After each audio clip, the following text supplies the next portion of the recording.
Hey guys, what's up? So today I just want to have a discussion on, I guess, mana base and creating mana base and um, trying to figure out what colors you need, how much lands you need, stuff like that. And so I've been kind of talking about that in some of my videos on mana. And one of my viewers mentioned um, I should try something out with my mana. And for a while, I've been kind of not really experimenting with mana too much because I thought I pretty much had the formula down. But obviously, that's not true. Like the game's ever changing. Should be ready to adapt and try out new cards, stuff like that. So I gave it some thought last night and decided to, why not? Let's try out some stuff, break away from what I'm used to, and maybe try to change my playstyle a little bit, um, and see what I can do and experiment and see what I like and what I may not like about it. So yeah. So as you know, I play Esper, which is three color. It's essentially blue white. It's a blue white control deck with a splash of black, and the splash of black allows me to do a couple of things. Allows me to play a couple of removal card that white doesn't really have access to. So it's like instant speed, graveyard disruption, sacrificing, allows me to heal up a little bit, like multiple modes, namely for the card Kaya's Guile, and it also gives me access to like I wouldn't say efficient removal, but it gives me access to permanent removal that is hard to that is, I guess, okay for 3 mana cost. So it gives you access to Anguish Unmaking, Vindicate, Esper Charm, um, the Void Ren, stuff like that. So that's like 3 mana slot right there. That adding a third color really opens up the sort of like slots for your third um, kind of, I guess, mana slot. So all the powerful plays you have in your deck are usually around turn three. Turn two, it's kind of turn one and turn two is kind of you just setting up, maybe counter spell. Trying to draw for your combo pieces. Well, not combo pieces, but trying to draw for your lands and your removal and stuff like that. I should say instead. And so your first couple of turns is just making sure your deck can get up and running and stabilize. So the first couple of turns you try to stabilize as much as possible. The third turn and onwards, when you have 3 or 4 mana, that's when you try to generate resources and advantage by using your 3 mana counter spells, using your planeswalkers and stuff like that in terms of a control deck. So yes, that's kind of like the general idea. And so um, I like playing Esper because it gives me that splash of black, which gives me sort of like more room to play with rather than just playing with the few staple white and blue cards. So that's the main reason I'm playing black. Obviously, because I add in black to the deck, it makes my mana base a lot more what you would call greedier. Now I hear that term thrown out a lot, and I myself don't claim to really know what it means when people say you have a greedy mana base. Um, I take it as several different interpretation. You can say like, oh, you're playing greedy mana base in the sense that you're playing very few lands. Um, you're playing like the bare minimum lands to get your deck running, or maybe you're playing very few colors of each. Like if you're playing like 4 red cards, maybe you're only playing one sources of red or two sources of red, something like that. Or another way I heard it thrown around is that it's how weak you are to like Blood Moon or something like that.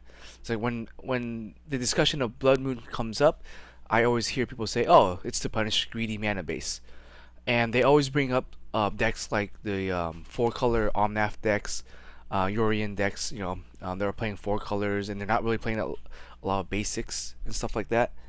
And I guess that's my main way of seeing when people mention greedy mana base. It's either you're playing a lot of different colors and your lands are not really optimized to kind of support your deck that well, and that's how I interpreted it. And so um, playing three colors, you do teeter on the side of being a greedy mana base, because you do have to try to support your cards in your deck, while either trying to not flood out and trying to have some utilities to your land, being a control deck.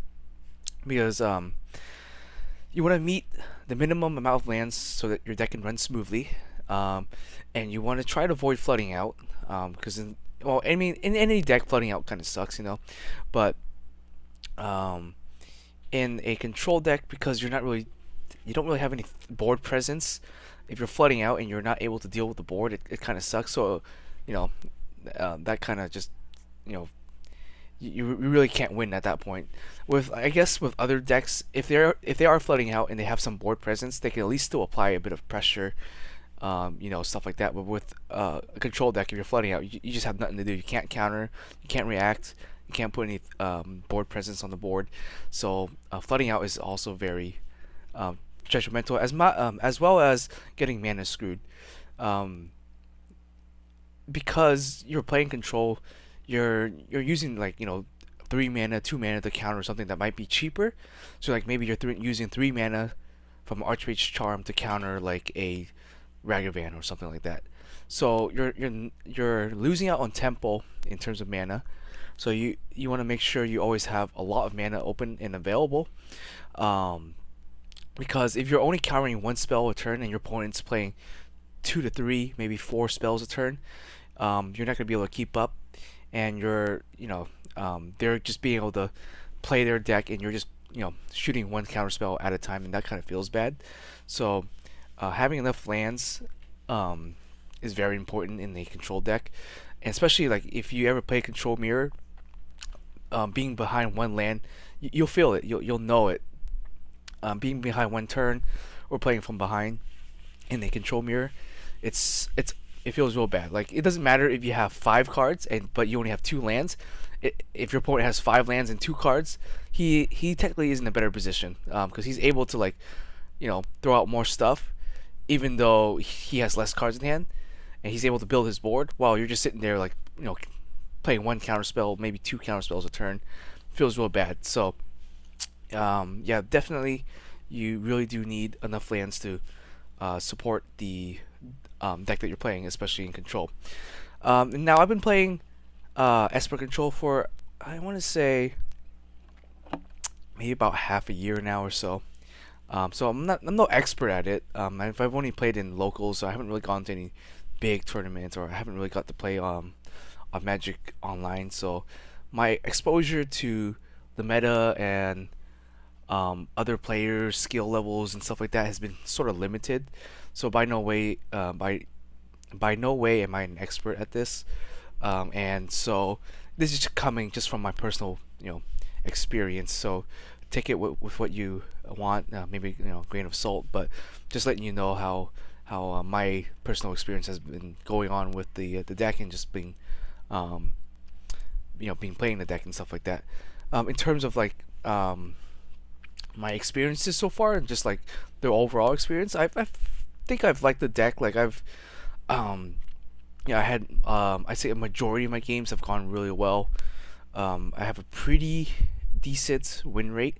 Now obviously I'm not like 100% win rate or anything. I want to say, just a rough estimate, like between a 60 to 80, or not even 80, 60 to 70% win rate, at least in my mind. I haven't really track it down, but I do pretty well in tournaments. I at least at locals, between like as low as like a 4 man to as high as like a 20 plus person tournament. I usually place in the upper quarter of the bracket by the time the round by the time the tournament ends.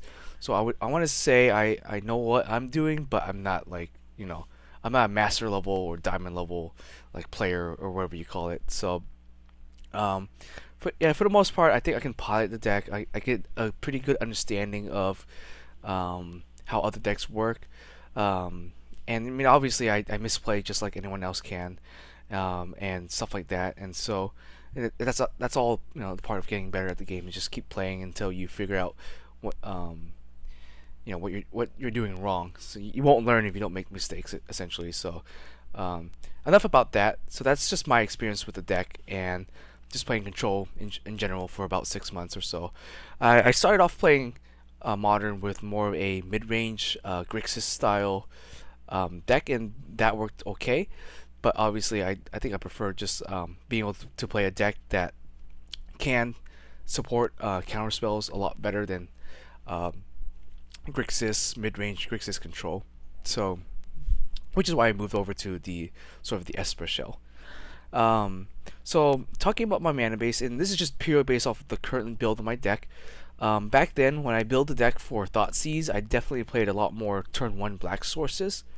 But because I moved away from Thoughtseize, I don't play as much turn one black source as I used to, and so I'm mostly playing a deck that is um, the lands are definitely geared towards having blue mana available all the time, every time, and then and also white mana if possible, and black mana just somewhere in there when I need it.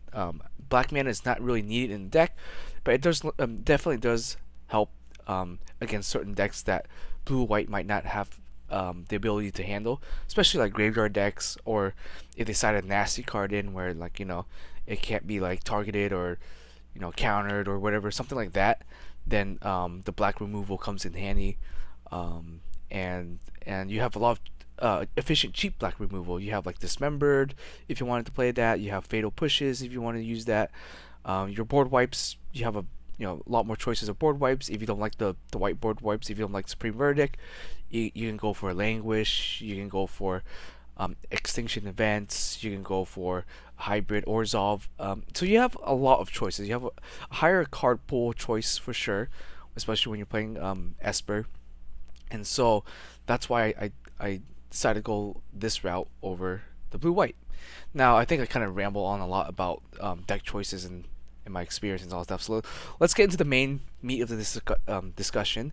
So let me go ahead and show you off the changes I made to my land. And this is kind of just based off of just some discussion and thought, and just looking online just to see what other people have been doing, and then I'll kind of explain some my choices, and I'll explain some other options that you might have.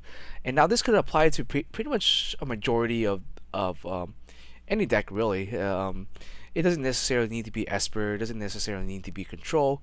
But I think the fundamentals of mana building and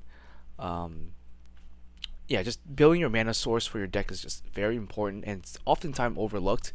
It's more simplified when you're playing like maybe one or two colors, but definitely when you're adding a third, maybe a fourth splash of color, then there's a lot more things you have to think about for sure to make sure your deck can play well consistently. Now you could always make your deck just however you like, throw it together and take it out and play with it, and it would probably do fine. But if you're playing 100 games, you want to make sure 70 those games your deck performs well. Yeah, any lower than that, then you're having some consistency issues. Then that's not going to be too good. But yeah, so that's the whole idea of trying to build your mana base so it can be as consistent as possible, while your card choices and stuff like that is the majority. The meat of your deck is not obviously the lands. The meat of your deck is the spells that you're casting, but still the mana base to support the meat of your deck is still very important, and I think that's oftentimes overlooked. It's really easy to copy and paste lands or copy and paste mana bases, not really think about it. But I think it's a very important kind of like thing to think about and understand what your mana base is trying to do and what you want it to do and what you are hoping to see, especially in a couple of like early turns of the game and stuff like that. So in terms of mana base, one of my subscribers recommended I try out the Raffine Tower, and I do have a copy here. This is basically just the Esper tri land. So I'm gonna go ahead and try one of these out and replace my Ragoon Trinome.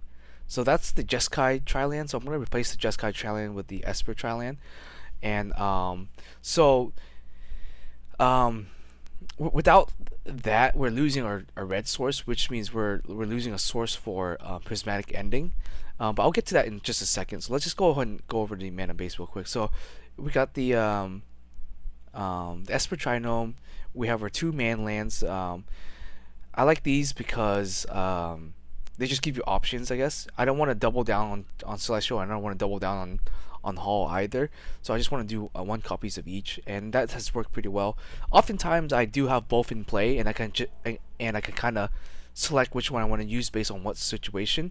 The flying is relevant if your opponent has like creatures, and you want to hit planeswalkers or you want to go for lethal. The flying is relevant, and if your opponent has nothing on the board and you just want to clock them quicker, the Hall of the Storm Giant is very good for that. So you can clock your opponent in 2 to 3 turns with the Hall, and so that's why Hall's pretty good. And so they both serve different purposes, and they both have their pros and cons. I consider these both tap lands, even though if you see Hall in the early part of the game, you can play it untapped, but more or less it's going to be tap lands. So these three are your tap lands. There's almost no way for them to come in untapped unless you stole someone's amulet or something like that. But yeah, those are my tap sources, and I think I try to keep it as minimum as possible. Because there's times where I run into situations where I need an extra land, and I do draw a land, but it's one of these, and then my situation is still putting me 1 mana behind. And so, in terms of like playing control, I always want to be able to play a land every turn, and have that land untapped, so I have that mana open up, so I can keep up with my opponent, to try to react to their spells.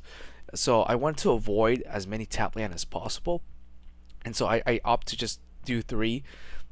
So this is searchable at least. So this one's like searchable. You can always get this out of the way in the early parts of the game. So I always like playing at least one Trinome. Now you could play. Some people could play 2 Trinomes. I think that's 2 Trinomes might be a little clunky. Yes, you can cycle it, but 3 mana to cycle a Trinome doesn't not very good use of your mana. So I rarely ever do that. I rarely ever cycle the lands.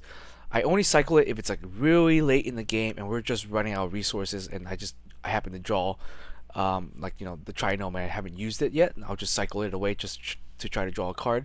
That's the only time you ever cycle the land. Um, Other than that, yeah, just 3 sources of tap lands, and that's I'll keep it at that. Next off, then if you're playing 3 colors, maybe even 2 colors, I would suggest having some filter lands in your deck, especially if you're playing basics. The filter lands will kind of help fix some of that. Like these filter lands right here will make Hall create any color I need. It'll make all my basics create any color I need. Or if I don't have a black source at all and I need double black, for whatever reason, then I can make double black or double blue or double white for whatever reason. So I think filter lands are very important in today's meta. They're your way to kind of color fix really easily, and they come in. They also can tap for colorless if you want to, so they're not like totally dead. And yeah, in my deck I like 3, because obviously if you draw too many of these in your hands, and like let's say you open 7 and you have like 2 of these, and yeah, they don't make any color on their own, so that kind of also kind of risky if you do that. I find 3 a good number.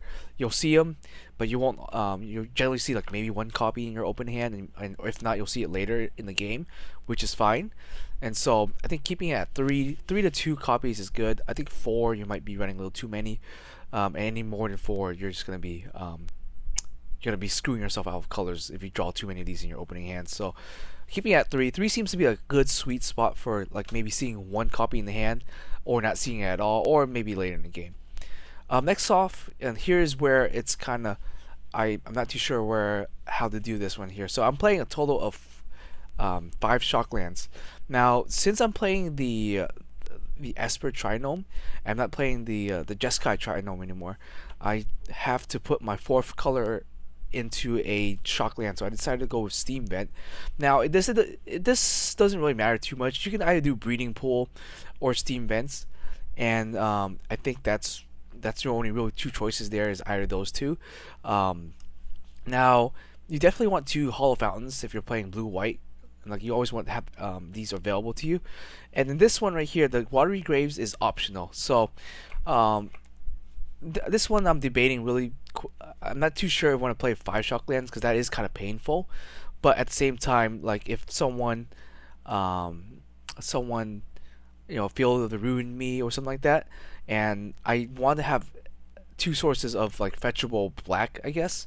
I mean, obviously, I can fetch the swamp too, but I also want to be able to fetch like a swamp plus an island, so I can still be able to cast Archmage charms and stuff like that. So that's why I'm playing two. The other card I thought about adding back in maybe is like maybe cutting out one watery and playing like a catacombs again. I did have catacombs. I ended up replacing the catacombs with the steam vents. So right now, that's what my mana looks like. It's got 5 shock lands, um, plus the 5 basics and the tower. What I like about having 5 shock land plus the tower and the basic is that it makes your fetch lands more live in the late game, because there's times where you go into late game and you're drawing a bunch of your fetch lands and you already have a bunch of these in play. Your fetch land is not going to be able to fetch for any lands left if you have no type type lands left. And that has come across a few times, especially when I'm playing against deck that have Boseiju or they have Feel the Rune. If I'm already fetching my lands with my own fetch lands, and they're also forcing me to fetch lands off of their effects, like Assassin Trophy or the Feel the Rune or something like that, I'm going to be running out of land types to fetch with my own fetch lands. And so having 11 types or having 11 fetchable lands with 8 fetch lands seems like a good idea, rather than having 10 with 8. So it's giving you a little bit more leeway so that you can kind of fetch lands off of Boseijus and fetch lands off of Assassin's Trophy and not have to worry about having dead fetch lands in your hand. So that's kind of a nice option with playing 5 shock lands. So let me just go ahead and pull out the other land types here. So yeah, it's the 5 basics also, and I find that the basics you definitely need at least a couple of copies, especially if you're playing 3 color. You want a couple of copies for sure, so you can play against you know your play against Blood Moons. You can play against Feel the Runes, and and if someone's doing like Path of Exile, or they Assassin's Trophy you want to have a few ways of fetching some basics. Now I know some of my friends, they only play like 2 basics, maybe 3 at most. My deck, I have a huge weakness to Blood Moon, and so I make it a very apparent point to not get screwed by Blood Moon as much as possible. And like if they slap that on Blood Moon, I want to be able to have at least these sources open up so that I can remove the Blood Moon. So as long as I have one of these four, I can always remove a Blood Moon. Maybe not game 1, but game 2, I should be able to remove Blood Moon. So with Plains, you can always cast Outer Whirling March or Prismatic Ending to remove the Blood Moon. Game 2, if you have Aether Gust, you can have an island and use the same idea. You use your island to remove the Blood Moon with Aether Gust. So I think 5 fetchable lands is great.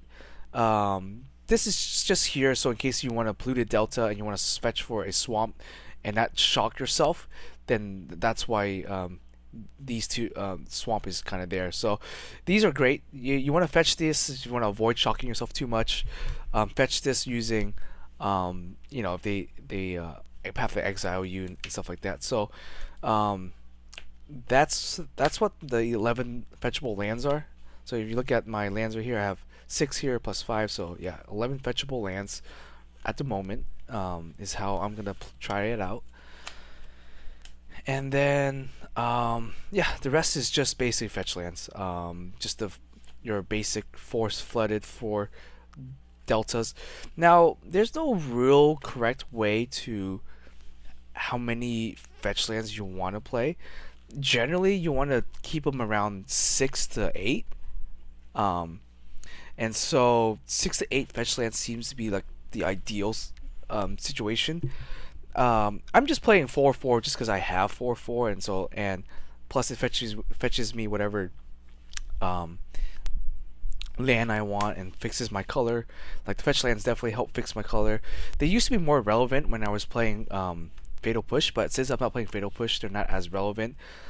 Since I also don't really use my grave, the fetches don't really serve a purpose when going to my graveyard. Um, you know, at best, it kind of just thins out my deck a little bit so that I don't flood out late game. But yeah, that's mainly it. So I just go 4/4. I think a lot of people do like, four this, and they kind of do like a Misty Rainforest. They might do a Scarring Tarn, or something like that. One of the other blue fetches. But I decided to just go with 4/4 4/4 here. So yeah, so that's kind of like my mana base right there. So that's 24 lands. Now, if you're playing control, you definitely want to have, I want to say, uh, 24 to 26 lands. Now, I'm playing 24 is kind of greedy because there are times where I won't see my lands and stuff like that. And so the reason why I'm playing 24 is because I'm playing the Opt, which helps me try to dig for a land. And you can kind of say like for every 2 cantrips you play, you're essentially playing one extra land. So with 4 cantrips, I'm kind of playing 26 lands, I guess, if that's how you want to look at it. And plus Op plus the Snapcasters, or you have Archmage's Charm and Teferi to also draw you cards. So hopefully you see your land sources really early in the game. And that's the idea behind playing the 4 cantrips. And like I mentioned, I'm playing Opt because there's cards I don't want to send to the grave. Like if I Opt and I see that I have, let's say I have a Steam Vent on top, and it's my only copy of a red source in my entire deck. So like I don't want to send this to the graveyard just to draw another card. I might want to fetch this later. I might not need it right now, so I would just kick it back into my deck and fetch it later if I need to. So that's the reason why I play Opt over Consider. So yeah. So now why I have Dam on here is because with the changes to my mana base, by adding in the Trinome, the Esper Trinome, this will allow me to essentially be able to cast Dam on turn 2 now. Back then when I was fetching for the Ravine Trinome, this one right here, I was never able to cast Dam on turn 2. So with this, I guess the trade-off now is that I'm able to go fetch land turn 1. Maybe I play a Flooded, and then fetch for the Esper Triland. Turn 2, I can go, like a Flooded Strand, and if say my opponent has a Ragavan or something, or a Darcy or something that's threatening, I can go crack this, grab a Water Graves, spend 2 black, and then cast Dam on turn 2. So that's what the other thing I thought about, since I am playing a total of 3 copies of Dam in my deck, 1 in the side and 2 in the main. I think to make it more of a playable card, I think having this now is a good idea. It's so that I can be able to cast Dam on turn 2 and have a consistent way of getting double black by turn 2. Because that's the most mana intensive thing I can do with this particular deck, is needing double black by turn 2. Double white never happens unless you're playing Sanctifier Invictus, and even then, like back then, I on turn 2 I still had a hard time casting Sanctifier Invictus sometimes, with all the amounts of whites I'm playing. But with the Trinome, now that I can fetch it, I guess I can always see the 3 colors, one of the 3 colors that I will need. So that's nice. The only issue now is that this makes it a little harder to. I'm gonna have to, like, when I fetch my lands, for my second land that I do fetch, I have to decide between 1 or 2 things, right? So the second land that I do fetch, yes, I can fetch a Watery Graves, or a Steam Vent, or a Hollow Fountains, right? So those are my main choices. Obviously, you got the basics in here also. But if your opponent's not counterspelling you and you want to get your shock lands out of the way so that they don't shock you later for life, then you obviously want to fetch these ones.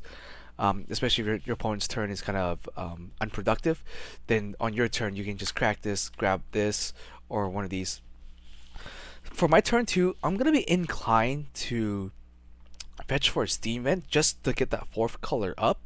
But now, if I do that, now I'm stuck on. It's kind of an awkward sort of thing. So I have like double white, but then I also have one of each other color.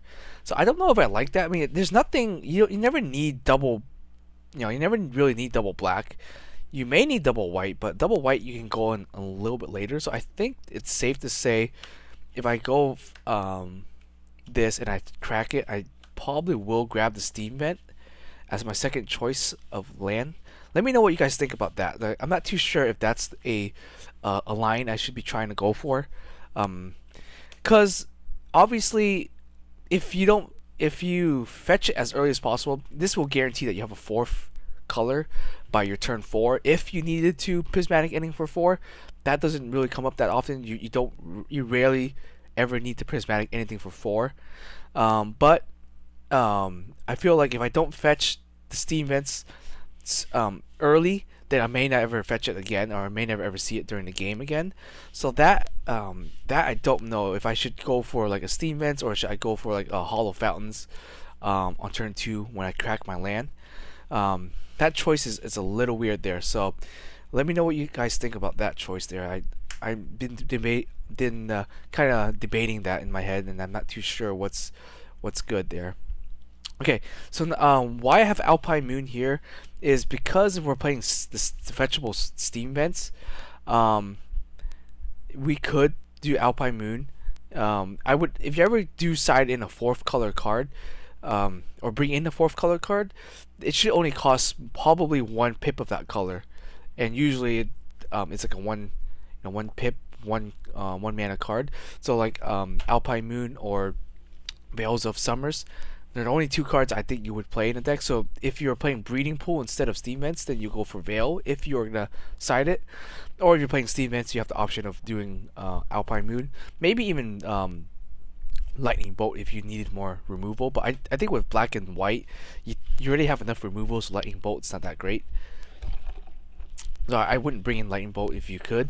I mean, Lightning Bolt is still good against like Planeswalkers, so that is something that Esper and even blue white Esper they struggle with, is getting rid of Planeswalkers efficiently and without giving your opponent's card advantage. And so that's just one thing that my deck lacks, and that's something I've talked about before, where I have a really hard time dealing with other Planeswalkers because none of my cards actually remove Planeswalker. Only Prismatic Ending really does in the main deck, and it's not a an efficient way to do it either, because you have to pay whatever cost that Planeswalker is, and if they're like a 5 CMC and higher, you just can't remove it at that point then, other than just attacking it, and that becomes kind of a struggle fest there. So that's what I have there. And for my other choices of lands, and like I mentioned, if you're playing the other trinomes, you can do one of these. These are my other two trinomes I own. So I own the green, black, blue one, or the this one here. I also own the Grixis one, but I wouldn't be playing Grixis trinome in here. I think the only other good trinome you could try is the Bant one, and that's the Bant trinome you could also try if you wanted to. But I think for the reasons that I mentioned earlier, I think this is the Esper trinome is probably going to be the best choice here. And then if you need a fourth color for Prismatic Ending, you're just gonna go with a shock land to kind of fill up that void that taking this particular one out is gonna do for you. So that's that. And then obviously you can play some check lands, and then some other choices here would be some of the utility lands. So utility lands it's kind of a hot debate. It might not be such a hot debate when you're playing two colors, because in two colors you can afford to play and make your lands as much utility as possible. But playing three colors, you're gonna have a lot more difficult time trying to make your lands into utility lands, because Utility lands, they generally are only offering you offering you one color, and so it's gonna be a tough choice. Like filter lands will help fix some of that, but you can't rely on your filter lands to kind of make your utility lands good. So you have stuff like this. You have Arawara. You have the white one, the Ogenjo. You have the castles. You have Fill of the Ruin. Stuff like that, which are generally pretty good in two color decks. But in the three color deck, I decided to kind of opt not to play these. Um, Namely because I'm looking for my lands to um, make the colors that I need, so I can always cast the spells in my hand. Now utility lands are great if you have a lot of open mana. They're kind of like your last resort still, especially like Castle Arvindale or Avantris. They're kind of like your last resort to kind of fix your hand or generate some tokens for advantage, stuff like that. So I don't know if they are really worth playing in the deck. I always kind of dislike Vantress because I mean in arena and stuff I'm always playing Search for Sconta, so Vantress is kind of pointless. But in this particular deck I'm not playing Search for Sconta, so you could play a one Castle Vantress to kind of filter your draws. But like I said, I don't know. I rather spend my 5 mana elsewhere. I'd rather spend 5 mana on animating my Celestial Colonnade or animating the Hall of the Storm Giant and just applying pressure that way. Armandale is good. I like Armandale. I definitely like making the tokens, but the only problem with Armandale is that it gives you one white, and all the lands that I've chosen for this particular deck, 90% of them give blue sources. The only two lands in the deck that don't give any blue sources is your swamp and um your plains there. Everything else, as you can kind of see, is aimed to give me blue source because I am playing 4 Archmage Charm. It's very important to have 3 blue sources by your third turn in in order to make the Archmage Charm live. And so I wanted to avoid playing too many non-blue lands. That's why you don't see any Godless Shrines. You don't see any blue-black lands in my deck at all. I'm I created my deck to kind of force myself to um, be able to cast Archmage Charms because it's such a good card and a very important card for control. It's your way to gain advantage, your way to disrupt your opponent, and stuff like that. It's such a cornerstone in the deck that I think you can't really be too greedy, especially in the 3 color deck too, to play Castle Arndale and stuff like that, like your 1 mana, or your white sources, like the new Kamigawa land, the white one, or the Castle Arndale. Um, those, while I like them, I just don't like the fact that if I draw that during my third turn and I play it, it's gonna suck. Especially the problem with Arndale is that I don't have any planes type, and so most of the time Arndale just comes in tapped, which also kind of sucks. So it's like a double-edged sword. While it's good late game, it's in the early game it sucks absolutely, and modern is all about the early game, and so that's why I decided not to play any like single utility lands that, or too many utility lands that don't give blue source. So like these two, I can see you playing. Problem is, I didn't like spending 5 mana with Vantress. I don't care for it. Arawara is good for sure. But I do find the cycling cost, the channel cost, a little too much for the deck. Um, it's still definitely playable. Don't get me wrong, but 4 mana to spin something. The only thing I would want to spin is a Teferi. Everything else I don't really care about. I can usually remove it. For 4 mana I can just board wipe, or I can counterspell it, or bounce it back with like regular Teferi. So I'm not too sure about this. It's great in the sense that it's a ability and not like a, you don't cast the spell. So great in that sense. Bad that it's just 4 mana. You have no way of reducing that cost. So that's why I didn't play the Arawara. But yeah, other than that, I think that's it for the discussion of mana here. Now I went on a little long. Um, Yeah, but let me know what you guys think. Um, yeah, I'm definitely gonna try out the 5 shocks, and hopefully it's not too painful. Because I know if you're playing against Burn and you have 5 shock lands and you open like 2 shock lands in the opening hand, that's almost like an auto lose. Like you have shock lands plus a bunch of like fetch lands, you're just you're kind of like lightning bolting yourself in the face every turn, and that just kind of it's kind of hard to stabilize after that if you do that. Now my meta, there are burn players for sure. You always have to expect burn players, but even if they're not playing burn, they're playing like Murktide, or they're playing Yawgmoth even, or even you know Grixis Death Shadow. Like your life is very important against those decks, because either you're gonna be you don't want to put yourself too low, or they'll like double lightning bolt you, or they have a bunch of Braggart Bands and Darcy's and they're gonna keep smacking you. So having 5 shock lands seems a little risky. I'll give it a try. If I don't like the fact that I have 5 shock lands, I'll cut out a Watery Graves and I'll put back in like a Drowned Catacombs or something to kind of alleviate that pain there.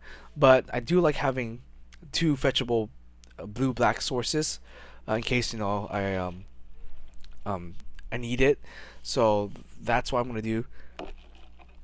Most of the time, like my turn 2, turn 3, I usually just fetch lands and just have them, or fetch the shock lands and have them come in tapped. So taking damage to myself is early game with shock lands haven't really been an issue, but it can become one, and that's something I want to try to avoid there. Um, Now, there's an argument you can even play if you wanted to. You can play a fifth land. You could cut out a Watery Graves and play like a Breeding Pool if you wanted to, and that would give you 5 colors for a a prismatic ending. But I think at spending 5 manas to remove something is really bad unless it gets really that late into the game, and you're able to do that. But at that point, it's kind of like you're kind of desperate if you're spending 5 manas to remove another 5 mana card. So at that point, that's why I don't think playing a fourth color, or sorry, a fifth color is worth it. But I do think playing a fourth color has definitely been worth it. I have removed Jaces, I have removed Yawgmoths, I have removed Omnaths with prismatic ending, and so the fourth color, I think, is very important for the deck to make prismatic ending as good as possible. And then you can always pitch the prismatic endings for Outer Worry Light or Solitudes if they become dead in your hand. Granted, those 2 cards will remove anything but Planeswalkers. So like it comes to my other point. Planeswalkers is just very tough to remove in the deck, especially even at 4 mana, and higher. It just becomes very difficult. So that's why I'm playing the Void Rends, is to see about removing the Planeswalker without kind of nagging myself on mana too much. And yeah, so I think that's really it. If I think of another topic, I'll talk about next time. But for now, I think that's where the direction of my deck is gonna head, and I'll try out this mana base and let you guys know how that works out. Yeah, if you have any comments, suggestions, please let me know. I do read the comments, and it helps me kind of strategize and think of new ideas and stuff like that. And yeah, hopefully, I'll let you guys know my results, and hopefully, when you come to build your deck, you can use some of the devices and some of my experiences to help you build your deck a little bit better. Anyways, that's it. Hope you see you guys next time.